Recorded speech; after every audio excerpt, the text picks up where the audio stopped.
سورۃ الاحزاب۔ بسم اللہ الرحمن الرحیم۔ یا ایہا النبی اتق اللہ ولا تطع الکافرین والمنافقین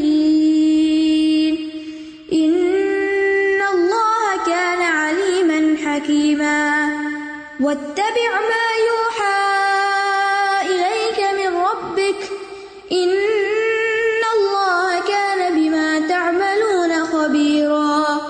وتوکل علی اللہ وکفی باللہ وکیلا۔ بسم اللہ الرحمن الرحیم۔ یا ایہا النبی اتق اللہ ولا تطع الکافرین والمنافقین ان اللہ کان علیما حکیما۔ اے نبی، اللہ سے ڈریے اور آپ کافروں اور منافقوں کی بات نہ مانیے، بے شک اللہ بہت علم والا خوب حکمت والا ہے۔ یہاں سورت کا آغاز یا ایھا النبی سے ہوتا ہے، آپ کا نام نہیں لیا گیا، یا محمد نہیں کہا گیا، بلکہ آپ کی تکریم و تشریف مقصود ہے۔ دیگر پیغمبروں کو قرآن مجید میں یا آدم یا نوح یا ابراہیم یا عیسیٰ کہہ کے پکارا گیا ہے، لیکن نبی صلی اللہ علیہ وسلم کو کبھی نام سے نہیں پکارا گیا، بلکہ یا ایھا النبی اور یا ایھا الرسول۔ اسی لیے ہمارے کلچر میں کیا چیز ہے کہ جس کی ہم عزت، ادب اور احترام کرتے ہیں اس کو نام لے کے نہیں پکارتے۔ تو یہ سورت جو ہے جس کا نام الاحزاب ہے، یہ 5 ہجری کے آخر میں غزوہ احزاب کے زمانے میں نازل ہوئی، اور یہ مسلمانوں پر انتہائی مشکل وقت تھا۔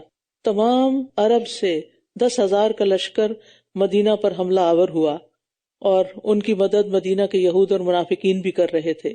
اسی زمانے میں جاہلیت کی بعض رسومات کو توڑنے کا حکم بھی ہوا، زہار کی رسم کا خاتمہ ہوا، منہ بولے بیٹے کی حقیقت بتائی گئی، اس کے حقیقی مقام کی وضاحت کی گئی۔ تو اس لیے سورت کے شروع میں ہی، یعنی وہ ایسی رسمیں تھی جن کو توڑنا بڑا مشکل کام تھا، اس لیے اللہ سبحانہ تعالیٰ نے ابتداء میں ہی کہا کہ ان چیزوں کو ختم کرنے کے لیے کسی انسان سے ڈرنے کی ضرورت نہیں ہے، بس اللہ کا ڈر ہی کافی ہے، اور اس کی پیروی کیجیے جو آپ کی جانب آپ کے رب کی طرف سے وحی کی جاتی ہے۔ جو عمل بھی تم کرتے ہو یقیناً اللہ اس کی خوب خبر رکھنے والا ہے۔ اگرچہ نبی صلی اللہ علیہ وسلم کو براہ راست خطاب کیا جا رہا ہے، لیکن ہمارے لیے کیا حکم ہے کہ لوگوں کے ڈر سے ہم اللہ کی بات کا انکار کر دیا کریں، یا اللہ کا حکم ماننا چھوڑ دیں کہ لوگ کیا کہیں گے؟ تو ایسے میں حل کیا ہے؟ اسی کی پیروی کرنی ہے جو اللہ کا حکم ہے، اسی کی نیت اور اسی کا ارادہ کر لیں۔ اور یہ کب ہو سکتا ہے؟ جب انسان کے اندر توکل علی اللہ ہو، وتوکل علی اللہ، اور آپ اللہ پر توکل کیجئے، اس پر اعتماد کریں، وہ ضائع نہیں ہونے دے گا آپ کو۔ وکفی باللہ وکیلا، اور اللہ ہی کارساز کافی ہے، یعنی احکامات کے عمل کے نتیجے میں جو بھی کہا جائے اس کی پرواہ نہیں کرنی۔ اللہ نے کسی شخص کے سینے میں 2 دل نہیں رکھے، اور نہ ہی اس نے تمہاری ان بیویوں کو جن سے تم زہار کرتے ہو تمہاری مائیں بنایا ہے، اور نہ ہی تمہارے منہ بولے بیٹوں کو تمہارا بیٹا بنایا ہے، یہ محض تمہارے منہ کی باتیں ہیں، اور اللہ حق بات فرماتا ہے اور وہی سیدھے راستے کی رہنمائی کرتا ہے۔ انہیں ان کے باپوں کی نسبت سے پکارو، اللہ کے نزدیک یہی زیادہ قرین انصاف ہے۔ پھر اگر تم ان کے باپوں کو نہیں جانتے تو وہ تمہارے دینی بھائی اور دوست ہیں، اور اس معاملے میں بھی تم پر کوئی گناہ نہیں جو تم نے خطا کی، لیکن گناہ وہ ہے جس کا تمہارے دل ارادہ کریں۔ استغفر اللہ۔ اور اللہ بہت بخشنے والا، نہایت رحم کرنے والا ہے۔ تو یہاں اصل باپ کی جگہ دوسرے کی طرف نام منسوب کرنے کی سخت وعید بتائی جا رہی ہے۔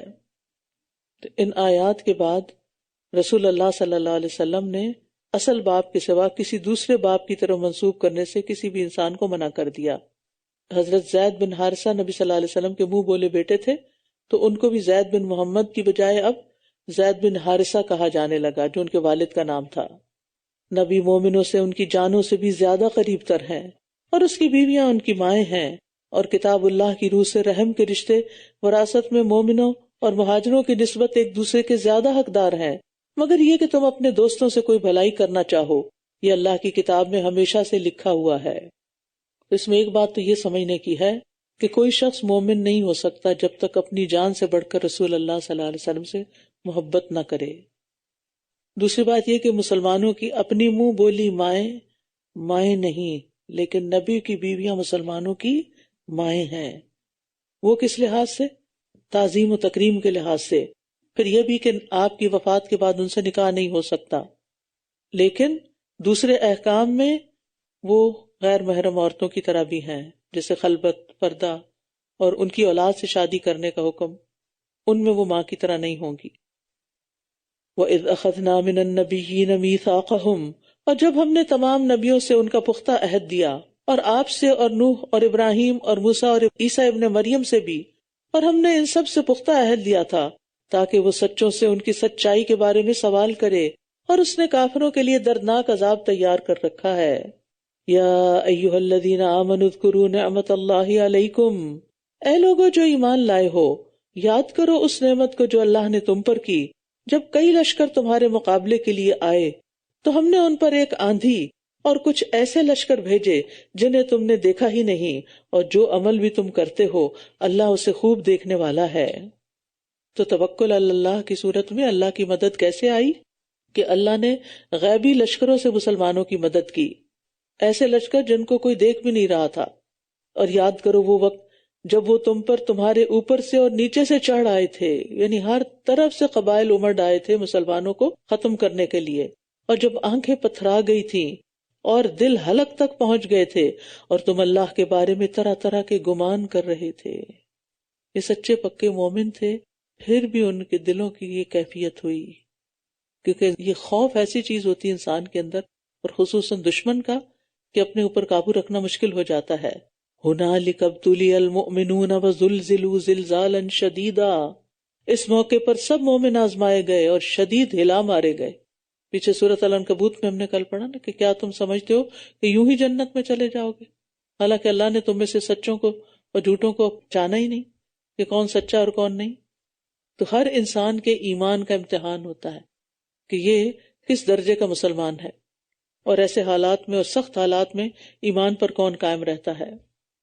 اور جب منافق لوگ اور وہ لوگ جن کے دلوں میں بیماری تھی کہنے لگے اللہ اور اس کے رسول نے جو وعدے ہم سے کیے وہ محض دھوکہ ہی تھے، یہ منافقت کی علامت ہوتی ہے۔ عام وقت میں دیندار بنے رہنا، دیندار نظر آنا، لیکن جب ذرا زندگی میں کوئی مشکل آئے تو اللہ تعالیٰ کو کوسنا شروع کر دینا اور کوئی ادب اور لحاظ نہ رکھنا۔ اللہ تعالیٰ ہمیں اس میں محفوظ رکھے۔ تو آزمائشیں آتی اس لیے نا تاکہ منافقین کا نفاق کھل جائے۔ نبی صلی اللہ علیہ وسلم نے صحابہ کرام کو اس موقع پر بہت سی بشارتیں بھی سنائیں اور ان کا morale بلند کیا۔ کسرا پر فتح کی بشارت، کیسر پر فتح کی بشارت، حبشہ اور اس کے ارد گرد کی بستیاں، ان کے بارے میں آپ نے فرمایا کہ حبشیوں کو اپنے حال پہ رہنے دو جب تک وہ تمہیں تمہارے حال پہ رہنے دے، اور ترکوں کو کچھ نہ کہو جب تک وہ تمہیں کچھ نہ کہیں۔ یعنی یہ مددگار قومیں تھی نا۔ تو اس سے یہ بات پتہ چلتی ہے کہ نا امیدی کے وقت ایمان کے منافی باتیں کرنے سے بچنا چاہیے، بلکہ سخت تکلیف اور آزمائش کے وقت بھی کوئی ایسی بات کرنی چاہیے جس سے انسان کی امید بن جائے، حوصلہ بڑھ جائے۔ اور جب ان میں سے ایک گروہ نے کہا اے اہل یثرب، تمہارے لیے ٹھہرنے کی کوئی جگہ نہیں، بس واپس پلٹ چلو، اور ان میں سے ایک اور گروہ نبی سے اجازت مانگ رہا تھا، وہ کہہ رہے تھے بے شک ہمارے گھر تو غیر محفوظ ہیں، حالانکہ وہ غیر محفوظ نہ تھے، وہ تو محض فرار ہونا چاہتے تھے۔ اور اگر اس مدینہ کے اطراف سے ان پر کفار کے لشکر داخل کیے جاتے، پھر ان سے فتنہ پھیلانے کے لیے کہا جاتا تو وہ ضرور اسے برپا کرتے اور وہ کم ہی توقف کرتے۔ یعنی اگر کفار شہر میں داخل ہو کر منافقین کو دعوت دیتے کہ آؤ ہم مسلمانوں کو ختم کر دیں ان کے ساتھ جنگ کر کے، تو وہ ان کے ساتھ مل جاتے۔ اور یقیناً اس سے پہلے وہ اللہ سے عہد کر چکے تھے کہ وہ پیٹھ نہیں پھیریں گے، اور اللہ کے عہد کے بارے میں ضرور سوال کیا جائے گا۔ یعنی غزوہ احد میں پیچھے رہ جانے کے بعد نبی صلی اللہ علیہ وسلم سے آئندہ پیٹھ نہ پھیرنے کا وعدہ کیا تھا، لیکن انہوں نے پھر وعدہ خلافی کی۔ کہہ دیجئے خواہ تم موت سے بھاگو یا قتل سے، یہ بھاگنا تمہیں ہرگز نفع نہ دے گا، اور تب تم بہت تھوڑا فائدہ دیے جاؤ گے۔ یعنی دنیا میں رہنے کا کوئی بڑا فائدہ نہیں، تھوڑے دن بعد تو پھر بھی جانا ہی ہے۔ کہہ دیجئے اگر وہ تمہارے ساتھ برائی کا ارادہ کرے یا تمہارے ساتھ رحمت کا ارادہ کرے تو کون ہے جو تمہیں اللہ سے بچا سکتا ہے، اور وہ اپنے لیے اللہ کے سوا کوئی دوست اور مددگار نہ پائیں گے۔ قد یعلم اللہ المعوقین منکم، بے شک اللہ تم میں سے رکاوٹیں ڈالنے والوں کو بھی جانتا ہے، اور اپنے بھائیوں سے یہ کہنے والوں کو بھی کہ ہماری طرف آ جاؤ، اور یہ لوگ کم ہی لڑائی میں آتے ہیں۔ یعنی رکاوٹیں ڈالنے سے مراد وہ لوگ ہیں کہ جو خود بھی نہیں نکلتے اور دوسروں کو بھی روکتے ہیں کہ تم بھی مت جاؤ۔ اچھا سوال یہ پیدا ہوتا ہے کہ منافقین کبھی آ جاتے تھے اور کبھی نہیں آتے تھے، تو صرف نام لکھوانے آتے تھے کہ کوئی ہمارے بارے میں برا گمان نہ کرے، لیکن قربانی نہیں دینا چاہتے تھے۔ اشحۃ علیکم، تم پر بہت بخیل ہیں، پھر جب خوف کا موقع آتا ہے تو آپ انہیں دیکھتے ہیں کہ یہ آپ کی طرف ایسے دیکھ رہے ہیں کہ ان کی آنکھیں اس شخص کی طرح گھوم رہی ہوتی ہیں جس پر موت کی غشی طاری ہو۔ پھر جب خوف چلا جاتا ہے تو وہ آپ پر تیز زبانوں کے ساتھ بڑی بڑی باتیں بناتے ہیں، مال غنیمت پر بہت حریص ہیں۔ یہی وہ لوگ ہیں جو ایمان نہیں لائے، تو اللہ نے ان کے اعمال ضائع کر دیے، اور یہ اللہ پر بہت آسان ہے۔ جس سے پتہ یہ چلتا ہے کہ اپنا حصہ لینے کے پیچھے پڑ جاتے تھے اور شور مچاتے تھے کہ ہم نے بھی جنگی خدمات انجام دی ہیں۔ اس سے پتہ چلتا ہے کہ منافق کے دو عیب بڑے نمایاں ہوتے ہیں، امن کے زمانے میں بد زبانی، بدخلقی، اور لڑائی کے زمانے میں بزدلی، بہادری کا نہ ہونا۔ یہ سمجھتے ہیں کہ لشکر واپس نہیں گئے، اور اگر وہ لشکر آ جائیں تو یہ چاہیں گے کہ کاش بدوؤں کے ساتھ باہر رہنے والے ہوتے، وہاں سے تمہاری خبروں کے بارے میں پوچھ لیا کرتے، اور اگر تم میں موجود ہوتے تو بھی بہت کم ہی یہ لڑتے۔ یہ منافقین کی بزدلی کا عالم ہے، یعنی جہاں بھی ہو ان کے دل مردہ ہیں، اندر سے کھوکھلے ہیں، بہادری نام کی چیز نہیں ان کے اندر، کیونکہ دنیا سے محبت ہے نا، مرنے کا ڈر ہے۔ لقد کان لکم فی رسول اللہ اسوۃ حسنہ، یقیناً تمہارے لیے اللہ کے رسول میں ایک اچھا نمونہ ہے، ہر اس شخص کے لیے جو اللہ کی ملاقات کی اور آخری دن کی امید رکھتا ہو اور اللہ کو کثرت سے یاد کرتا ہو۔ لڑائی سے پیچھے رہنے والوں کو عتاب کیا جا رہا ہے، ڈانٹ پلائی جا رہی ہے کہ تمہارا فرض تھا کہ جس طرح اللہ کے رسول اس موقع پر جان لڑا رہے تھے اور تمام تکلیفوں کا مقابلہ کر رہے تھے تو تم بھی جان لڑاتے، تم بھی ویسا ہی کرتے، کیونکہ وہ تمہارے لیے ایک نمونہ ہے۔ کیونکہ رسول اللہ صلی اللہ علیہ وسلم جنگ میں بنفس نفیس شریک تھے اور قدم قدم پر ہر کام میں پیش تھے، خندق کھودنے میں، کدال چلانے میں، مٹی اٹھا کے ڈھونے میں، اور صحابہ کے ساتھ مل کے جنگی ترانے پڑھنے میں، بھوکے رہنے میں، بیدار رہنے میں، ہر جگہ ساتھ تھے، اور ہر مشکل مرحلے میں آپ آگے آگے ہوتے تھے، اور صرف میدان جنگ میں نہیں بلکہ زندگی کے ہر معاملے میں نبی صلی اللہ علیہ وسلم کا طریقہ ہمارے لیے بہترین نمونہ ہے۔ لیکن کس کے لیے؟ ان کی 3 صفات ہیں، ایک ہے اللہ پر ایمان، اس سے ملاقات اور اس کے دیدار کی امید، دوسرا آخرت پر ایمان اور اس کے ثواب کی امید، اور تیسرا کثرت سے اللہ کو یاد کرنا۔ اچھا، اس میں اللہ کو یاد کرنے والے کے لیے بڑا اچھا نمونہ ہے۔ کیسے؟ کیونکہ نبی صلی اللہ علیہ وسلم ہر وقت اللہ کا ذکر کیا کرتے تھے، تو جو اللہ کا ذکر ہر وقت کرتا ہے اس کا مطلب ہے کہ وہ سنت پر ہے۔ اور جب مومنوں نے لشکروں کو دیکھا تو کہنے لگے یہ وہی ہے جس کا اللہ اور اس کے رسول نے ہم سے وعدہ کیا تھا، اور اللہ اور اس کے رسول نے سچ فرمایا، اور اس بات نے انہیں ایمان اور فرما برداری میں اور زیادہ کر دیا۔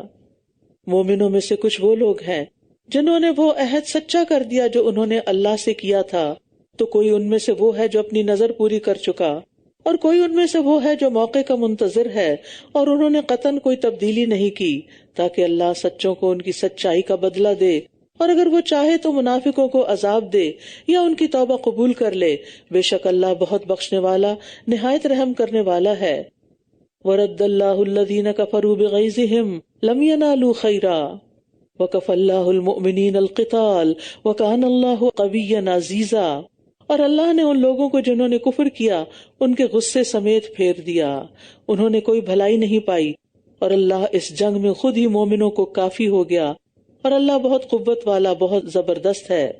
غزوہ احزاب میں کفار کو کوئی کامیابی حاصل نہ ہوئی، حالانکہ انہوں نے اپنی آخری کوشش کر لی تھی، سب کو جمع کر کے، پورے عرب سے قبائل اکٹھے کر کے 10,000 کا لشکر لا کے مسلمانوں کو ختم کرنے کی۔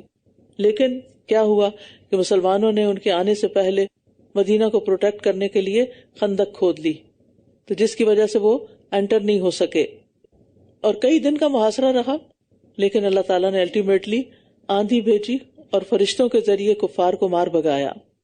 تو یہاں اللہ تعالیٰ کی قوت کا ثبوت ملتا ہے کہ اللہ تعالیٰ جب کسی کی مدد کرنا چاہے تو پھر کوئی بھی چیز کام نہیں آتی، لوگوں کی تعداد اور اسلحہ کچھ فائدہ نہیں دیتا۔ اور اہل کتاب میں سے جنہوں نے ان مشرکوں کی مدد کی تھی انہیں بھی ان کے قلعوں سے اتار لایا اور ان کے دلوں میں رعب ڈال دیا۔ ایک گروہ کو تم قتل کر رہے تھے اور ایک گروہ کو تم قید کر رہے تھے، اشارہ ہے بنو قریظہ کی طرف۔ جنہوں نے عہد توڑ ڈالا. نبی صلی اللہ علیہ وسلم نے صحابہ کو اس کی تحقیق کے لیے بھیجا تو آپ نے ان کی طرف لشکر کشی کی تو وہ قلعوں میں بند ہو کر لڑنے پر آمادہ ہو گئے. اور اس نے تمہیں ان کی زمین اور ان کے گھروں اور ان کے مالوں کا اور اس زمین کا بھی وارث بنا دیا جسے تم نے پامال نہیں کیا، اور اللہ ہر چیز پر خوب قدرت رکھنے والا ہے. تو بنو قریظہ کے جو مرد تھے ان کو قتل کر دیا گیا تھا، عورتوں بچوں کو غلام بنا لیا گیا تھا. تو بنو قریظہ کے جو کھیت اور مال وغیرہ تھے خمس نکال کر مسلمانوں میں تقسیم کر دیے گئے، ان کے ہتھیار، باغات، قلعے، مویشی، ہر چیز. تو اللہ تعالیٰ نے مسلمانوں کو بنو قریظہ کی زمین کا بھی وارث بنا دیا. اور مسلمانوں کی تمام تر فتوحات جو تھیں یہ مسلمانوں کی بہادری نہیں بلکہ اللہ کی مدد سے ہوئیں. یا ایھا النبی قل لازواجک ان کنتن تردن الحیاۃ الدنیا وزینتها فتعالین امتعکن واسرحکن سراحا جمیلا. اے نبی اپنی بیویوں سے کہہ دیجئے اگر تم دنیا کی زندگی اور اس کی زینت چاہتی ہو تو آؤ میں تمہیں کچھ سامان دے دوں اور میں اچھے طریقے سے تمہیں رخصت کر دوں. بات یہ ہے کہ نبی صلی اللہ علیہ وسلم ہمیشہ دنیا پر آخرت کو ترجیح دیتے تھے. آپ کو آفر بھی کیا گیا کہ یہ احد کا پہاڑ آپ کے لیے سونے کا بنا دیا جاتا ہے، لیکن آپ نے اس کو قبول نہیں کیا. اب ہوا یہ کہ مدینہ پر سال بسال اٹیک ہونے کی وجہ سے ان کی فائنینشیل سچویشن بہت ہی ٹائٹ تھی، اور نبی صلی اللہ علیہ وسلم خود بھی اور گھر والے بھی کئی کئی دن خالی پیٹ گزار دیتے. حالات واقعی تنگ تھے. تو ازواج مطہرات نے نان نفقے کا مطالبہ کیا جو کہ عام حالات میں ناجائز نہیں. ایک عورت کو حق ہے کہ وہ شوہر سے اپنا نان نفقہ مانگے، لیکن اس بات کو اللہ تعالیٰ نے پسند نہیں کیا. جن کے رتبے بڑے ہوتے ہیں ان کے امتحان بھی بڑے ہوتے ہیں. تو اس پر کیا کہا گیا کہ ٹھیک ہے اگر تم دنیا کی زینت چاہتی ہو تو آؤ میں تمہیں کچھ سامان دے کے رخصت کر دوں اور کہیں اور جا کے تم اچھے حالات میں رہو. لیکن اس کے برعکس وَإِن كُنتُنَّ تُرِدْنَ اللَّهَ وَرَسُولَهُ وَالدَّارَ الْآخِرَةَ فَإِنَّ اللَّهَ أَعَدَّ لِلْمُحْسِنَاتِ مِنكُنَّ أَجْرًا عَظِيمًا. اور اگر تم اللہ کو اور اس کے رسول کو اور آخرت کے گھر کو چاہتی ہو تو بے شک اللہ نے تم میں سے نیکی کرنے والیوں کے لیے بہت بڑا اجر تیار کر رکھا ہے. یعنی ازواج کو اختیار دیا گیا کہ اگر وہ اللہ اور رسول کی رضا چاہتی ہیں تو پھر تنگ دستی پہ صبر کر لیں. یاد رکھیے کہ جب بھی لوگ دین کا کام کرنے کے لیے نکلتے ہیں تو مال کی طرف سے ان کی آزمائش ہوتی ہے، اور یہ کس لیے ہوتی ہے تاکہ دیکھا جائے کہ کون واقعی دین کی خدمت کرنا چاہتا ہے اور کون صرف مال و دولت کی خاطر یہ کام کرنا چاہتا ہے یا کسی شہرت یا کسی اور گھٹیا مقصد کے لیے. تو جب انسان اس میں کامیاب ہو جاتا ہے تو اللہ تعالیٰ اس کے لیے خیر کے دروازے بھی کھول دیتا ہے. تو ازواج کو اختیار دیا گیا تو انہوں نے تو فوراً اللہ اور اس کے رسول کی رضا کا انتخاب کیا. اور پھر ان کو محسنات کہا گیا کہ جو نیکی کی راہ پر تھی. اگرچہ آپ کی ساری ازواج نیک ہی رہیں لیکن جنرلی اللہ تعالیٰ نے سب محسنات کے لیے اجر لکھ دیا. تو اللہ اور اس کے رسول کو اختیار کرنے پر اجر عظیم کی خوشخبری دی جا رہی ہے، اور اس اختیار کے نتیجے میں خوشخبری کے ساتھ ساتھ دنیا اور آخرت میں آپ صلی اللہ علیہ وسلم کا ساتھ ملے گا ان کو. یا نساء النبی من یأت منکن بفاحشۃ مبینہ، اے نبی کی بیویو جو کوئی تم میں سے کھلی بے حیائی کو آئے گی اس کے لیے عذاب بڑھا کر دگنا کر دیا جائے گا، اور یہ اللہ پر بہت آسان ہے.